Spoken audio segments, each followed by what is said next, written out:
오늘 사도행전 네 번째 시간입니다. 이 네 번째 시간, 지금 미래를 살다라는 좀 막연해 보이고 너무 어려운 제목 아닌가라는 생각이 들겠지만 좀 주의해서 집중해서 같이 말씀을 마음에 모셨으면 좋겠습니다. 큰 바위 얼굴 이야기 다 아나요? 큰 바위 얼굴 이야기. 산골에 사는 어떤 어니스트라는 아이가 있었어요.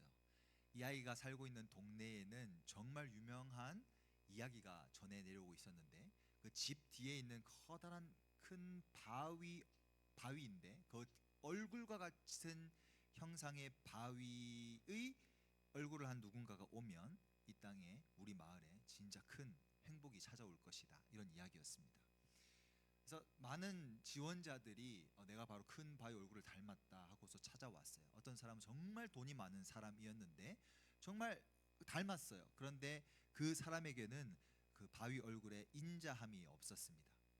또 누군가는 전쟁 영웅이 내가 바로 그 큰 바위 얼굴이다 하고 주장하며 찾아왔는데 그 사람에게서는 부드러움이 없었습니다.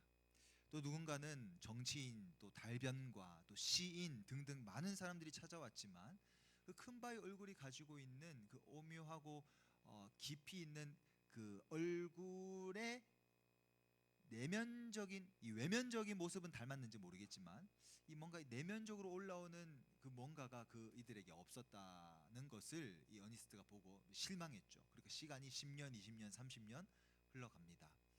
그리고 어느 날 마을 사람들이 어니스트한테 이렇게 이야기하는 거예요. 어니스트, 너가 큰 바위 얼굴로 똑같이 생겼네? 이야기하는 거예요. 그래서 깜짝 놀라서 봤더니 자기가 그 얼굴하고 비슷하게 생긴 겁니다. 그래서 그 마을 사람들이 모두가 당신이 어떤 마음으로 그 큰 바위 얼굴을 기다렸는지 모르겠지만 당신의 그 마음이 우리 나라를, 이 마을을 정말 아름답고 행복하게 만들어 주었던 것 같습니다. 당신이 바로 우리가 그렇게 오랫동안 기다렸던 큰 바위 얼굴이었군요. 뭐 이런 내용들이 있어요. 이 동화지만 이 이야기의 메시지가 뭐냐면, 이 어니스트가 그냥 저 큰 바위 같은 얼굴 큰 사람이 뭐 찾아오면이 아니죠. 저 큰 바위 얼굴과 같은 사람이 찾아오면 정말 우리나라가, 우리 이 마을이 아름답게 변해가겠다 정도로 그친 게 아니라 저 얼굴과 같은 사람이 어떤 의미에서는 내가 될 수 있을까? 저 사람이 찾아올 때 우리 마을이 정말 아름답게 발전할 수 있을까? 정말 그 큰 바위 얼굴을 내 마음에 품고 살아간다면 나의 삶이, 우리 마을이 정말 바뀔 수 있지 않을까라는 강한 염원과 바람이 그의 마음속에 있었기 때문에 그가 여러분들 나이 많을 때에 가졌던 그 마음이 시간이 지나면서 20대, 30대, 40대, 50대, 60대가 되어서 무르익어가 그 사람이 표정과 말과 행동들을 통하여서 마을이 변화되어 갔다라는 게 메시지입니다. 사람 얼굴이 바뀌어요. 목사님도 이 20대는 눈이 되게 많이 올라갔더라고요. 사진을 보니까 되게 날카로웠어, 얼굴이. 그런데 산전수전까지는 아니지만 시간이 지나면서 점점 이 꼬리가 내려옵니다. 시간이 더 지나면 이제 나중에 쌍꺼풀 수술을 해야 될 수도 있을 만큼 더 내려올 수도 있겠죠. 눈만 그렇겠습니까? 이 볼도 점점 여기 처지겠죠. 불독처럼. 턱도 처질 거고, 살도 접힐 거고, 근육도 처질 거고, 얼굴 외형은 바뀌어 갑니다만 우리의 마음은 점점 더 무르익을 수 있는데, 언제 우리의 마음이 강하게 무르익을 수 있느냐? 아직 다가오지 않았지만 분명히 다가올 그 어떤 순간, 마치 큰 바위를 기다리는 어니스트처럼 그 분명히 다가올 그 순간을 내 마음에 품고 하루하루를 살아갈 때 우리의 외형은 후패하지만 속사람은 더욱 강건해지고 아름다워질 수 있습니다. 오늘 이 이야기를 이렇게 긴 시간은 아니지만 한번 좀 살펴보도록 하겠습니다. 우리 지난주에 다양한 반응들에 대해서 살펴봤었죠. 베드로가 그 다양한 반응들을 가지고 오는 사람들 앞에서 오늘 정말 긴 호흡으로 설교를 하고 있습니다. 이 다양한 반응들, 어떤 반응들이 있었다 그랬죠. 오순절 사건을 보면서 정말 스릴이 넘친다. 정말 우와 소동이 일어났다 하면서 어떤 긍정적인 마음을 가졌던 사람들도 있고, 야 이제 낮술 먹고 뭐 하는 거냐 하는 그런 부정적인 반응, 대표적인 반응들이 나누어져 있었죠. 그 사이에 무관심한 반응들, 잠깐 집중은 했지만 금세 마음이 사라져서 다른 곳으로 가는 사람들 등등, 이런저런 수많은 반응들을 가지고 있는 그 사람들 앞에 베드로가 섰습니다. 베드로가 서서 긴 이야기를 하는데 어떤 마음으로 베드로가 이야기했겠습니까? 당연히 자기의 말을 듣고 돌아오기를, 자기의 말을 듣고 예수님이 어떤 분이신지를 받아들이기를 원했죠. 물론 3천 명이나 되는 수많은 사람들이 이 말씀을 받아들이긴 했지만, 왜 말이 빨라지는지 모르겠어요. 시간이 없어서 그런가? 있었지만 한편으로는 베드로의 말을 듣고도 바뀌지 않을 사람에 대해서도 염두에 두고 베드로는 설교를 했습니다. 이게 되게 중요한 시작점인 것 같아요. 분명 목사님도 그렇고 선생님들도 그렇고 여러분들도 그렇고, 내가 지금 살아가면서 열심히 일하는 공부나 무언가가 내가 원하는 반응, 내가 원하는 결과로 이어지면 참 좋겠는데 그러지 않을 때가 참으로 많죠. 그러지 않을 순간에도 어떤 마음을 가져야 하느냐? 궁극에는 최종적으로는 하나님께서 정말 원하시고 뜻하시는 일들이 일어날 것이다 라는 마음을 가지고 오늘을 살아내고 견뎌내고, 이런저런 수많은 사람들의 반응 속에서도 쉬 흔들리지 않고 걸어갈 수 있는 뚝심이 있어야 된다는 것을 베드로의 태도를 보며 한번 생각해 보게 되는 것 같아요. 다양한 반응들 속에서 베드로의 말을 듣고 또 다양한 반응들을 하는 사람들이 생겨났습니다. 그런데 받아들이는 사람들만 기록해서 3천 명이지 받아들이지 않는 사람들의 수는 기록되어 있지 않아요. 더 많을 수도 있겠죠. 뭐 3,500명 더 많을 수도 있습니다. 그러나 이런저런 사람들의 반응들에 베드로가 흔들리지 않고 담대한 마음으로 하나님의 말씀, 특별히 그리스도의 복음을 전했다라는 것은 저와 여러분들 사이에서도 이 세상에 그리스도인으로 살아가면서 친구들과 또 앞으로 여러분들 학교를 다니면서 또 선생님들과 또 교수님들과 마주할 직장 동료들과 수많은 사람들 속에서 너무 쉽게 요동하지 않을 수 있었으면 좋겠어요. 뚝심을 가지고 내게 주시는 마음을 가지고 나는 그 길을 걸어가면 됩니다. 나를 통하여 바뀔 사람들을 기대하면서, 바뀌지 않는 사람들도 있겠지만 그 사람들을 또 언젠가 하나님이 바뀌어주실 것을 기대하면서 나의 걸음을 묵묵히 내 마음에 주신 감동과 감격을 품고 한 걸음 한 걸음 이어갈 수 있었으면 좋겠습니다. 그게 우리가 가져야 될 태도인 것 같아요. 당장 우리가 내일을 기대할 수 없을 때가 많죠. 당장 1년 뒤가 보이지 않을 때가 많죠. 언제 사람이 낙심합니까? 당장 일주 뒤, 한 달 뒤가 그려지지 않을 때, 때로는 누군가는 가정의 형편 때문에 하루 뒤가 보여지지 않을 때 우리는 너무나 쉽게 낙심하고 좌절합니다. 우리 엘림 학생부의 1년 뒤 어떻게 될지, 1년 뒤가 뭐예요? 사실 한 달 뒤가 어떻게 될지 모릅니다. 그러나 그 보여지는 어떤 것들, 수, 반응들에 목사님이 쉽게 반응한다면, 선생님들이 쉽게 반응한다면 우리 학생부가 너무나 쉽게 이렇게 요동할 겁니다. 그러나 사람이 많이 오든 적게 오든 그 반응들에 반응하는 것이 아니라 하나님께서 주신 담대한 마음, 하나님께서 주신 소중한 감동들을 따라서 우리 한 걸음 한 걸음 걸어갈 수 있었으면 좋겠어요. 여러분, 친구들이 뭐라고 얘기하든, 부모님이 뭐라고 얘기하든, 혹은 내 친구들의 반응이 나의 마음을 어렵게 하든, 나랑 친했던 친구들이 지금 교회에 안 나오고 있는 이 순간 속에서도 묵묵히 그 걸음을 이어갈 수 있었으면 좋겠습니다.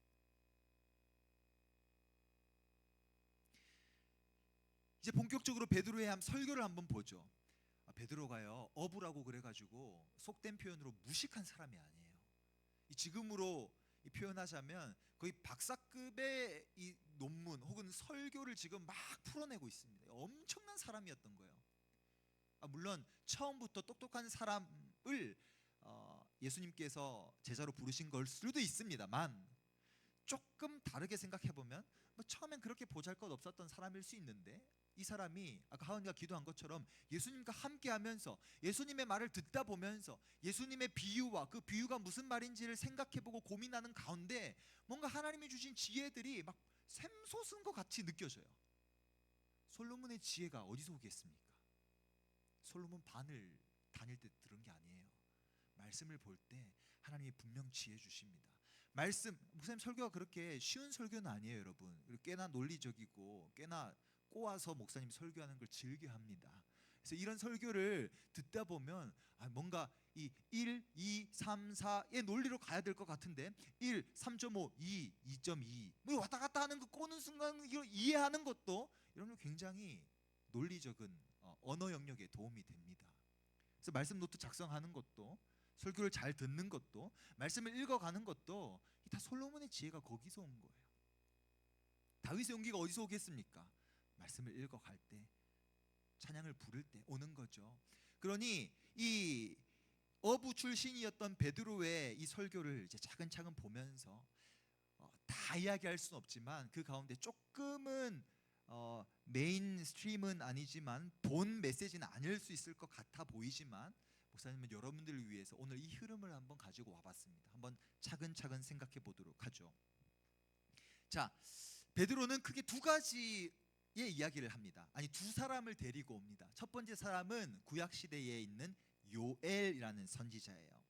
요엘이라고 하는 선지자가 과거에 이런 예언을 했습니다. 우리가 읽었던 본문인데요, 우리가 찬양으로도 알고 있죠. 자녀들은 예언할 것이요, 청년들은 환상을 보고 아비들은 꿈을 꾸리라, 주의 영이 임하면. 이런 예언의 말씀, 예언이라는 것은 미래에 언젠가 이루어질 그 말을 하는 것인데, 그 예언이 베드로 지금 시점에서 딱 complete, 완전 completed 됐다, 완벽히 이루어졌다라고 베드로가 해석합니다.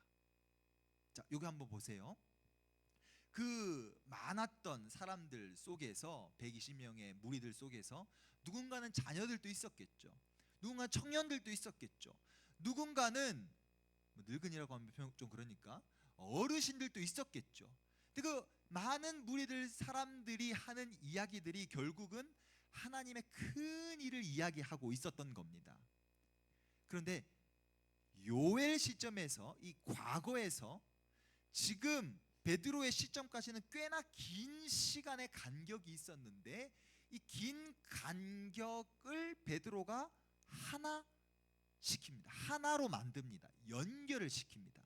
그때가 바로 오늘 이루어졌다. 여러분 그런 생각 해본 적 있으세요? 우리는 28일인데 지금 딴 나라는 29일을 살고 있는 나라가 있어요. 그래서 물론 이제 공전과 자전을 이해하면 뭐 이게 생각할 수 있겠지만, 이 시간 라인이 있잖아요, 그죠? 이 지구가 이 시간 라인이 있는데 어느 순간 비행기를 타고 딱 넘어가면 과거와 현재를 넘어가는 어떤 그 시점이 있지 않을까, 그런 생각 해본 적 있어요? 우선 그런 생각 한번 해봤는데, 그럼 나는 물론 과학적으로 시간적으로 계산하면 또 다르겠지만 한번 이렇게 생각해 볼 수 있는 거 아니겠어요? 나는 미국에서 이렇게 넘어올 때, 우리 한국에서 이렇게 미국 갈 때, 나는 현재와 미래를 넘나드는 건가? 이런 생각 해본 적 없어요? 물론 이거를 수학적으로 과학적으로 이야기하자는 게 아니고 그냥 날짜만 봐서, 우리는 28일인데 저기는 29일을 아니죠. 우리 거꾸로죠. 미국이 하루 늦으니까 27일 때 있잖아요, 그죠? 그럴 때는 그럼 나는 비행기를 타고 넘어갈 때 현재에서 과거로 넘어가는 건가? 미국에서 이렇게 넘어올 때는 그러면 현재에서 미래로 가는 건가? 이런 생각을 한번 해본 적 없어요? 그런 거랑 비슷한 겁니다. 지금 베드로가 딱 서 있는 그 시점에서 과거의 예언이 지금 딱 이루어진 거예요. 지금 딱 나에게서 이루어진 거예요. 그토록 그 선지자의 시대의 사람들이 살아가고 싶고 누리기를 원했고 알아가기를 원했던 그 빵 하는 게 지금 빵 일어났다는 거예요. 그러니 베드로가 얼마나 신이 났겠습니까? 그토록 오랫동안 기다렸던 큰 바위 얼굴이 지금 나의 모습에서 드러나는 것처럼, 그 미래의 모습을 정말 바라고 기대했는데 지금 어니스트에게서, 나에게서 빵 태어났던 것처럼, 미래가 실제화되는 것처럼 그 구약에서 오랫동안 기다렸던 미래가 지금 내 순간에서 나의 시점에서 빵하고 이루어졌다니요. 얼마나 설레고 행복했겠습니까? 그러니까 그 마음을 베드로가 이야기하고 있는 거예요. 야, 우리 낮술 먹은 거 아니다. 지금 오전 9시인데 뭐 오전 9시부터 누가 술 먹냐. 내 말 잘 들어라. 지금은 과거에 그렇게 오랫동안 기다리고 바라보고 꿈꾸었던 예언이 딱 이루어진 거니, 딱 이루어진 게 얼마나 흥분되고 신나는 일인데 그렇게 비하하지 말아라 라고 이야기합니다. 그러면서 또 한 사람을 초대해서 이 이야기를 이어나가는데, 그 사람은 다윗입니다. 이 다윗은 오늘 시편 16편과 110편의 말씀을 기록했는데, 잘 들어야 돼요. 이거는 목사님도 설명하기가 되게 어렵고 이 풀어내는 게 쉽지 않아요. 그래서 최대한 여러분들을 도우면서 목사님이 설명할 테니까 이제 집중해서 한번 잘 들어보세요. 자, 다윗은 하나님의 영이, 그러니까 성령께서 오셔서 무언가를 깨닫게 해주셨어요. 그게 뭐냐면, 내가 왕인데, 내가 이스라엘의 왕인데 내 위에 또 다른 왕이 계시구나 하는 것을 깨달았어요. 근데 그 왕은 하나님이 아니에요. 그 왕은 나의 자손으로, 내 자손으로 오실 분인데, 그 분이 나의 왕이다, 주인이시다, 주인으로 오실 것이다 하는 것을 깨달았어요. 미래에 태어나실 분인데 하나님과 영원히 함께 하시는 분이라는 것을 깨우쳤어요. 그러니까 삼위일체 하나님을 깨우친 거죠, 그때에. 그러니 조금만 꼬아서 생각하면 이게 논리적으로 말이 안 돼요. 그죠? 논리적으로 하나도 말이 안 돼요. 왜냐하면 미래에 태어날 이가 지금 나의 주인이라니 말이 안 되죠. 그죠? 그런데 다윗에게 성령께서 찾아오셔서 이것을 믿어지게 하셨습니다. 오시지 않았지만, 아직 미래의 일이지만 그 미래의 주인께서 나의 삶에 새로운 힘과 능력을 주실 수 있다라는 것을 믿었어요.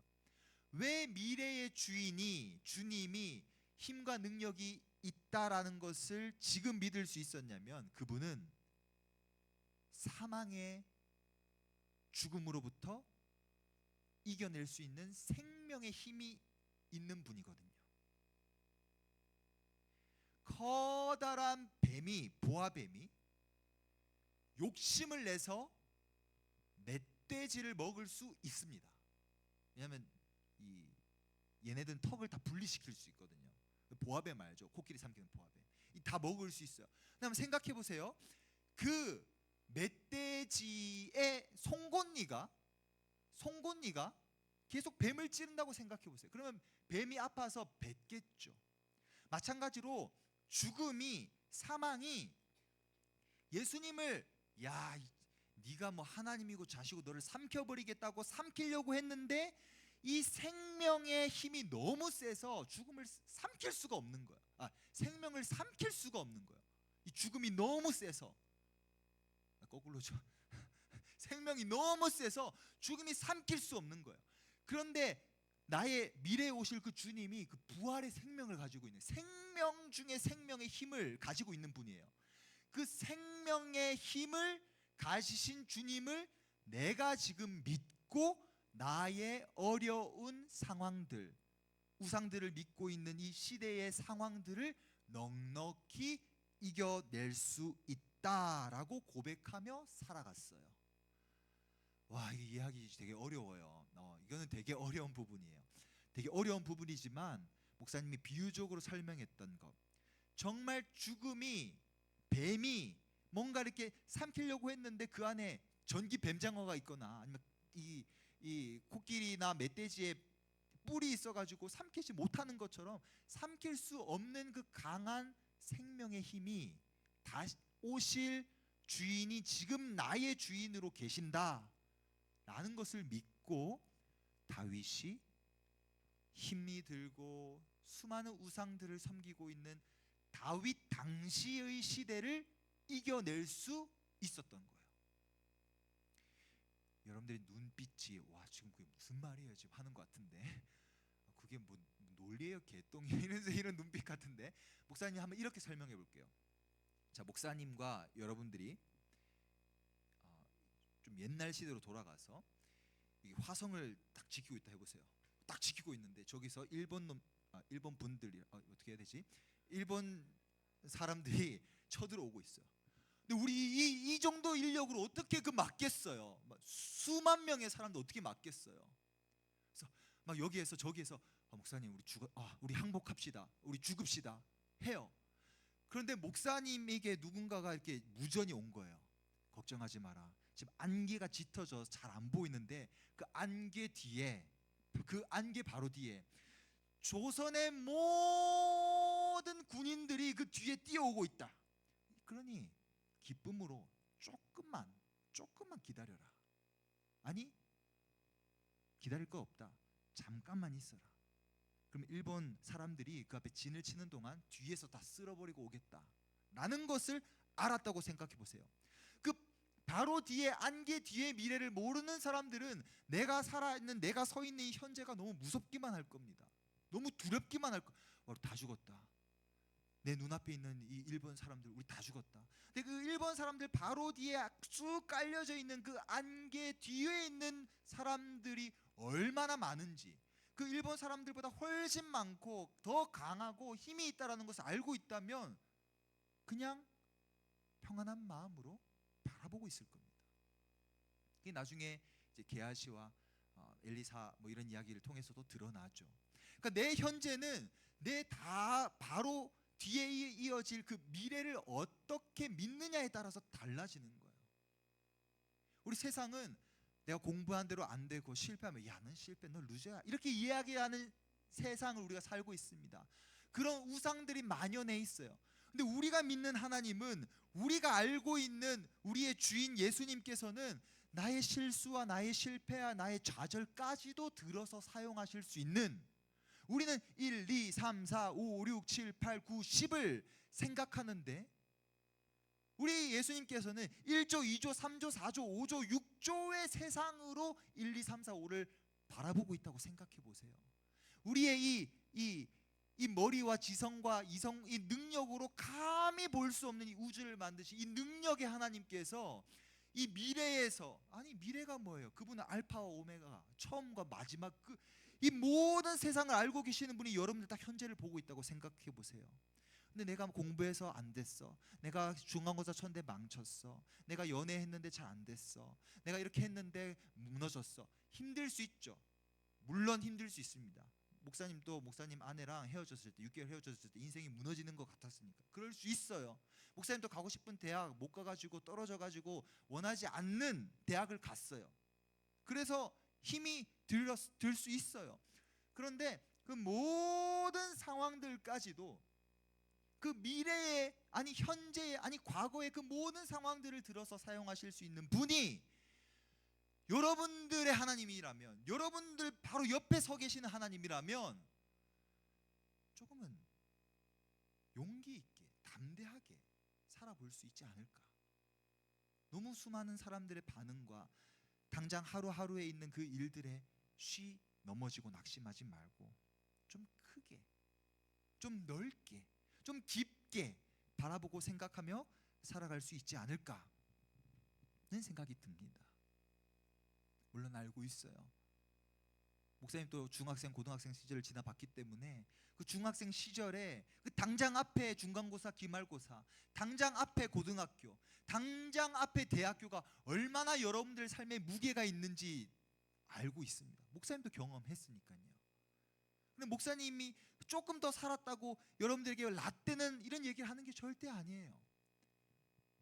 여러분들이 그 미래든 과거든 미래와 과거와 현재를 아우르고 이 모든 세상을 주관하시고 이끌어 가시는 그 분을 나의 주인으로 나의 하나님으로 나의 인생을 이끌고 가시는 분이라는 것을 믿고 나아간다면, 조금 넘어졌을 때 막 100km의 속도로 막 나락을 향해서 나가가는 그 길 중에 그래도 브레이크를 한 90 정도 밟아서 10km로 천천히 갈 수 있고, 와 완전 좌절해가지고 교회도 안 가고 뭐 나 다 못하겠어 하는 그 중에서도 잠깐 기도할 수 있는 그 잠깐의 믿음을, 작고 작은 겨자씨만한 믿음을 여러분들에게 허락해 주실 수 있다면 그걸로 목사님은 충분하다 생각합니다. 그래서 요엘 선지자와 다윗의 이야기를 베드로가 한 이유는 이 길고 긴 과거와 현재와 미래의 이 순간을 서로 연결시키기 위함이었어요. 과거의 예언이 지금 이루어졌고, 다윗 시대의 그 미래의 이야기가 다윗 자신에게 이루어졌던 이야기를 함으로써 예수님은 그렇게 너희들이 생각하는 것처럼 작고 초라한 분이 아니다. 그분은 죽음이 삼키실 수 없는 분이다. 목사님도 한 번씩 현타 올 때 있거든요. 사역을 하면서 혹은 살아가면서 애들을 보면서 와 얘네 어떻게 살아가네, 현타 올 때 있어요. 방향이 헷갈릴 때가 있고 정말 먹먹할 때 있어요. 그럴 때 목사님은 뭘 생각하냐면 죽음을 생각합니다. 죽음. 메멘토 모리를 일전에 얘기했던 적이 있는데 그 죽음을 생각합니다. 왜냐하면 이 세상 그 누구도 죽음을 이긴 사람이 없어요. 아인슈타인이 상대성 이론으로 죽음을 이긴 사람이 있어요? 목사님 요즘 냉동인간 들어보셨? 냉동인간도 죽음을 이긴 게 아니잖아요. 유보한 거잖아요. 이 세상 어떤 지식과 능력과 그 무엇으로도 그 요만큼 작아 보이는 그 생명의 씨앗 하나 만들지 못합니다. 그 생명의 씨앗, 그 생명이 어디서 오느냐? 그 하나님께로부터 오는 거예요. 다윗 시대의 수많은 우상들과 수많은 절망들의 상황 속에서 다윗이 붙들었던 생명의 길은 나의 후손으로 오실 분이지만 그 너무나 이 세상 가득한 이 많은 생명들을 압축한 것처럼 그 품고 계시는 그 생명력이 나와 함께 계시면 내가 골리앗 앞에서 내가 못 나갈 이유가 뭐가 있습니까?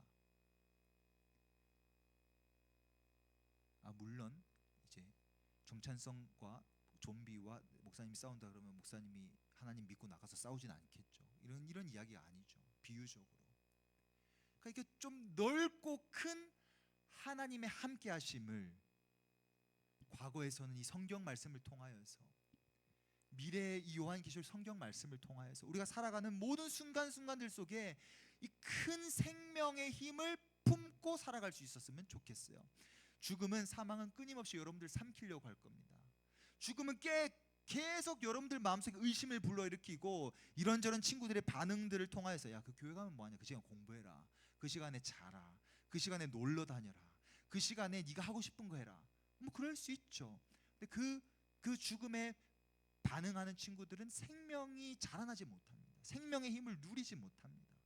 그런데 하나님의 그 생명에 반응한 그 미래를 지금 살아가고 있는 우리들에게는 생명력이 자라나고 있고, 그 생명력을 통하여서 앞으로 여러분들이, 예수님의 제자들이 이 세상 곳곳에 하나님의 복음을 흘려보냈던 것처럼 여러분들의 생명력이 이 세상을 바꿀 수 있고, 여러분들의 학교를 바꿀 수 있고, 여러분들의 친구들을 변화시킬 수 있기에 목사님이 여러분들에게 하는 게 뭡니까?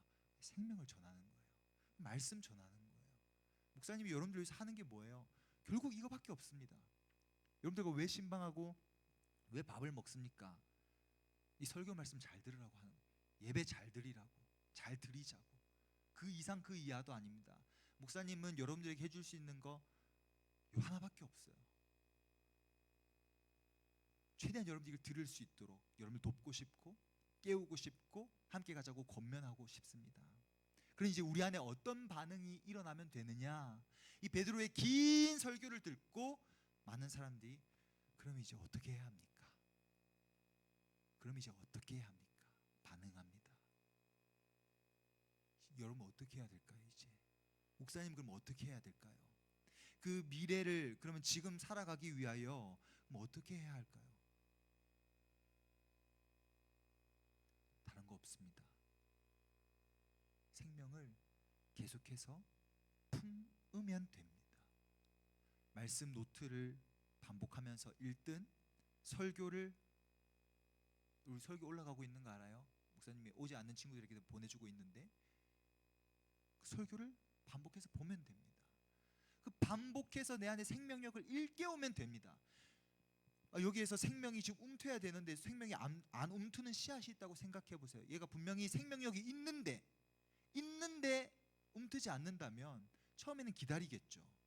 근데 계속 안 움터? 그러면 정신 차려라 하고 물을 주든 뭐 어떻게 하든 생명을 일깨우려고 노력하지 않겠습니까? 여러분들 안에 생명력이 있어요. 여러분들이 하나님이 주신 생명이 있어요.